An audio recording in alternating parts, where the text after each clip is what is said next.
known him for a while. Like we're from the same town.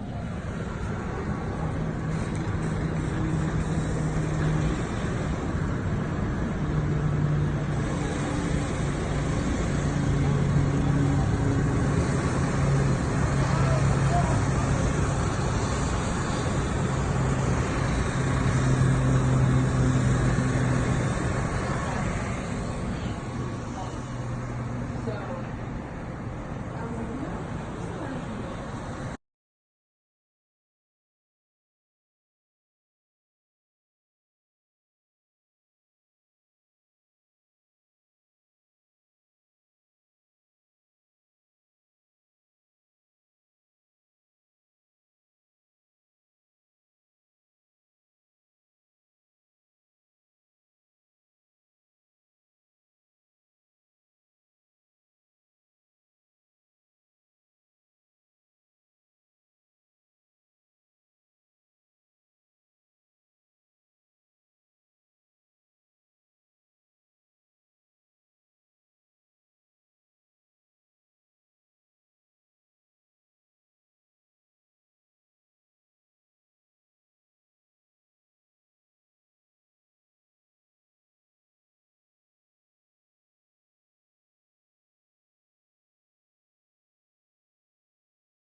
Okay, we stayed at the Saratoga. We're on the 10th floor, and this is pretty much what it looks like, which is really surprisingly nice for Airbnb. Got the washer, dryer, hot water heater. It's pretty nice.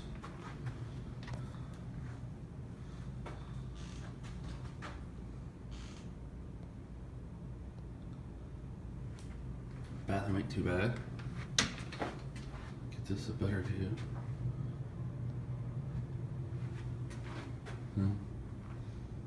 The room. Yes, pretty nice. Check the bed, make sure they weren't the fucking bed bugs. Ceiling's kind of weird.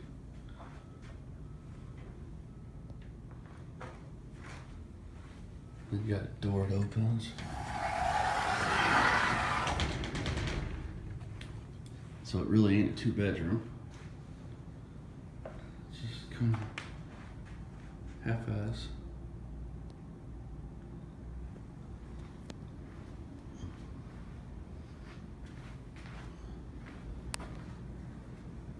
Kitchen. Place is really nice. It's clean and everything. So I was impressed. Really surprised with it. There ain't much of a view though if you come here for a view down here in New Orleans. Because that's what you want to see. An old ass building. But hey, at night there's some entertainment. Got a parking lot down there about 4 or 5 o'clock in the morning. People like to fight, so hey. If that's your kind of entertainment. Refrigerator looks good. But there's the Ukrainian President Vladimir Zelensky, who today was officially declared Time Magazine's Person of the Year. And you might be happy, but I'll tell you now, Vladimir Putin is gonna be so mad. The next time he's in the waiting room at the dentist, yeah, he's just gonna be like, now to read magazine. But congrats to Vladimir Zelensky and the Ukrainian people, and congrats to Time Magazine on its annual reminder that Time Magazine still exists. In more international news, German authorities this morning arrested 25 of QAnon followers, 25 members, for plotting to storm Parliament and overthrow the government. Which, yes, is disconcerting news, but once again, proof of how inspiring American culture is all around the world. Yeah. Even in Germany, they were like, we should also storm the Capitol and we should also overthrow the government and then we're going to hang Mike Pence! Mike Pence! Oh, in technology news, Apple Music has just announced a brand new karaoke mode that will allow you to turn down the vocals on songs so that you can sing them instead. Yeah. And I love this. This is great news for anyone who was thinking, I love this Adele song, but what if it was sung by someone who sucks? I don't know, I think it'll be a lot of fun, you know? And now Spotify is also adding this feature to its podcast so you can shout your own COVID theories over Joe Rogan. It's gonna be cool. Oh, in some legal news, an Illinois woman is suing the makers of TGI Fridays' mozzarella sticks. Get this, because she discovered that they contain cheddar cheese, but no mozzarella. That's why she's suing. And if you ask me, I'm impressed that these cheese sticks have cheese in them at all. Yeah, I feel like most American cheese products, if you look at the fine print, it's like, technically this is sawdust and corn syrup, but we were thinking about cheese when we were mixing it. All right, let's move on to some of the big stories of the day, starting with Georgia. The state sitting on Florida until the police can arrive. Because after a year of campaigning, an election in November, and then another runoff election yesterday, the Senate race in Georgia is finally, mercifully, over. In Georgia's closely watched Senate runoff, Democrat Raphael Warnock walking away with the win. In the nation's final contest of the midterms, the incumbent narrowly defeating his Republican challenger Herschel Walker and cementing the Democrats' majority in the Senate, now a 51-49 advantage. Walker was handpicked by former President Trump and is at least the 5th Trump-backed Senate candidate to be defeated. Warnock's win gives the party an extra seat to help advance their agenda. It is my honor to utter the 4 most powerful words ever spoken in a democracy. The people have spoken. Okay. Congratulations to Raphael Warnock. I mean, I thought the 4 most powerful words in American democracy were, here is your sticker, but sure, I guess the people have spoken works too. But yes, Democrats have now won 51 seats in the Senate, and you realize what that means? Basically nothing. No, because they lost the House. But still, 51 is bigger than 50, so it's cool. It's cool. And you couldn't have had a race between 2 more different candidates when you think about it. Like, when you take a moment, when you step away from the race, you understand how crazy this was? You had Raphael Warnock, a pastor who was preaching at the same church as MLK, and Herschel Walker, a man who thinks MLK is how you spell milk. But despite that, it was close. It was really, really close. In fact, if I was Raphael Warnock, my victory speech wouldn't have been me smiling, and I would have been a lot more different. He's a gracious man. He was talking about democracy and America's promise. I would have been up there like, are you people kidding me with this shit? You guys are giving me a 2-point win over this walking vasectomy commercial? Are you kidding me? But he's a better man. So that's that. Senator Warnock returns to Washington, and Herschel Walker goes home in defeat. But don't feel bad for Herschel, guys. He actually took the news quite well. Yeah, his people were like, don't let this get you down, Herschel. And he was like, let what get me down? Like the Senate race. He's like, you think I should run for the Senate? Yeah, okay. What is it? But let's move on to some major news about coronavirus. For most Americans, COVID has become something you just try to ignore while you live your life, like mosquitoes or jury duty. Meanwhile, in China, they've been treating COVID like an existential danger, all right, to every man, woman, and child. But believe it or not, after weeks of historic protests from the Chinese people, that is all about to change. China's government has made a radical shift this morning, officially moving away from its strict zero COVID policies. Now, this move appears to be in response to widespread protests in recent weeks, including some of the boldest demonstrations this country has seen in decades. China's National Health Commission held a press conference to announce that mandatory COVID testing for most people will end immediately. They'll no longer have to show a negative test result in public places, and those armies of health workers in hazmat suits will stop locking down apartment complexes. Also, people with COVID won't be forced into state quarantine. They'll be able to recover at home. All that and a commitment to vaccinating the elderly sounds like common sense, but it's a huge climb down for Xi Jinping and the Communist Party, who watched protests erupt in over 20 cities with calls for freedom, not lockdowns. I'm happy for the people of China. I genuinely am. Because I don't know if you were following this, but these restrictions were truly wild. I mean, they wouldn't even let you quarantine at home. You had to spend it at a government quarantine facility that looks like a terminal at LaGuardia. And that's really messed up. Because the one silver lining of getting COVID is having an excuse to get out of plans, you know? But China was like, no. You've got COVID and you've got plans with 600 strangers. That's what you got. And you know, after hearing this story, I would love to see an American citizen and a Chinese citizen sit down to talk about COVID. Because you always hear Americans talking about how they feel as though they were oppressed by the COVID restrictions here. Yeah, the Chinese person will be like, it was brutal. I was literally boarded up in my home, beaten up by the police and sent to a quarantine camp. Be like, I feel you, brother. This one summer, I got asked to leave an Applebee's. We are not different at all, my friend. We both suffer. But let's move on to some news from the world of air travel. If you fly a lot, then you know how boarding a plane goes, all right? You get to your gate, try to sneak in line with the boarding group ahead of yours. You put your luggage into the overhead bin sideways so no one else can use it, and then you sit down and you put your phone into airplane mode. And it has to be in airplane mode because if anyone calls you while you're on a plane, the plane immediately crashes into an elementary school. That's how it works. It's science, all right? We know this. Well, it turns out in Europe, all of that is about to change. Could this be the potential end of putting your phone on airplane mode, maybe when you take a flight? Starting in June, airplane mode won't be mandatory on flights in the European Union. The European Commission recently ruled that airlines can provide 5G technology on board the plane, which allows passengers to send and receive calls and text messages. Yes, finally, passengers in Europe can make phone calls while on a plane, because every time I've been on a plane, I've always thought, man, I wish everyone was having a different loud conversation right now. That baby can't be the only one who's allowed to make noise. Come on, man. I know some people like this. I think it sucks. I feel like as a society, we're quickly running out of places that give you an excuse not to take a call. You know, you used to be able to say, sorry, I wasn't home. I missed your call. But then the cell phone killed that. Yeah. Then you had to pretend you were going into a tunnel. Oh, yes, Uncle Junior, I would love to hear the story, but I'm going to a tunnel. Bye!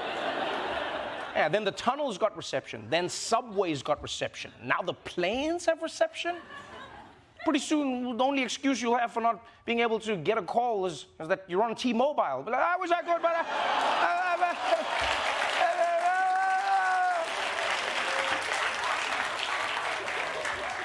But I mean, I guess if you really need to make a call on a plane, it's not the worst thing in the world to have an option.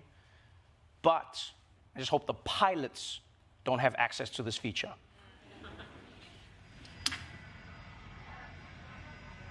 Folks, we're about to hit a major storm system. Please choose your seats and buckle up. I'll let you know when we've gotten through it. It could be quite bumpy and dangerous. All right, Greg.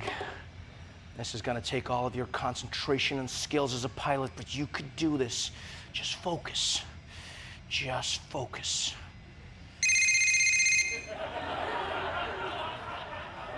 Oh, shit, it's Wendy. It's Wendy.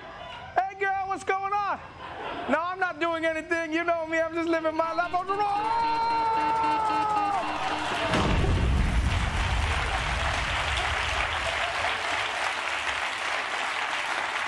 Terrible. All right, that's it for today's headlines. Let's move on to something that everyone loves. It's time to check in on today's lotto numbers with Dulce Sloan, everybody. What is going on, Dulce Sloan? So good to see you, friend. Hello. Yes, Dulce, what are today's winning lotto numbers? Yeah. Listen. Trevor, now I hear what you're saying. Nobody wants people on a plane, on the phone. But have you ever overheard a good argument? I'm talking about tea. Hot. Poured fresh from an exit row. Come on. Picture this. You're on an international flight. The movies are trash. You already ate. There's nothing to do. And then suddenly, you hear Stacy in the middle seat call her husband and tell him she's pregnant because she took a pregnancy test in the terminal bathroom. And then he says, pregnant? How? We haven't had sex in 6 months. What? Can you even get a pregnancy test at a Hudson News in the airport? Did she bring it from home? Whose baby is this? So now, we got something to do. Now, all of us in row 18 need to decide if he's gonna divorce her, right? But you're all the way in row 23, and the good shit is in row 18. So now the flight attendant has to get on the PA and go, listen, Stacy is pregnant. We don't know if it's her husband or somebody else. But there's more information to come. Also, we're at 30,000 feet, blah, blah, blah, blah, blah, blah, blah, blah, right? So now, everybody on the plane got to go, is this a miracle or a sin? Right? Is Stacy a hero or is she Jezebel Harlot Incorporated? Either way, this is my in-flight movie now. And this is people coming together as a people, okay?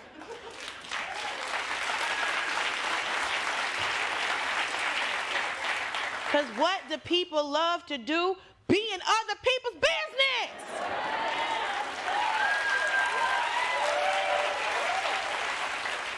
And that is why I think that we should have phone calls on airplanes. Thank you so much. Thank you. Okay, wait, but go back. Yeah, but so what happened with the baby? I don't know. See, that's what I'm saying. I wasn't going to Scotland, but now I have to follow this lady to hear the rest of the story. I was on my way to Dubai, and I got to go to cold-ass Scotland and see what this heifer's up to. Okay, well, I can't wait to find out, Dulce, but we're running out of time. Can we get to the lotto numbers, please? Yeah. Listen, by the way, now you know, she's an Atlanta girl. She's a Georgia peach.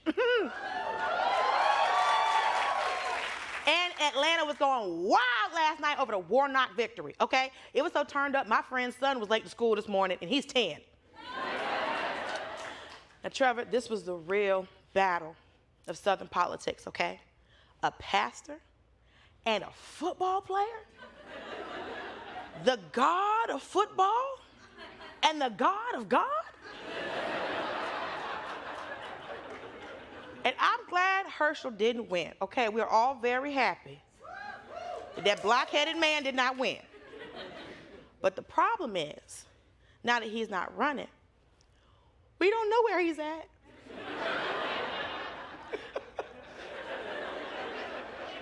During the election, I felt safe. He was on camera all the time. Okay, but now he's incognito and free. Listen, this man is a menace. He's gonna be running around impersonating FBI agents, okay? Getting everybody and their mama pregnant. This is a public safety emergency. What? And when I say everybody and their mama, I'm worried because my mama lives in Georgia.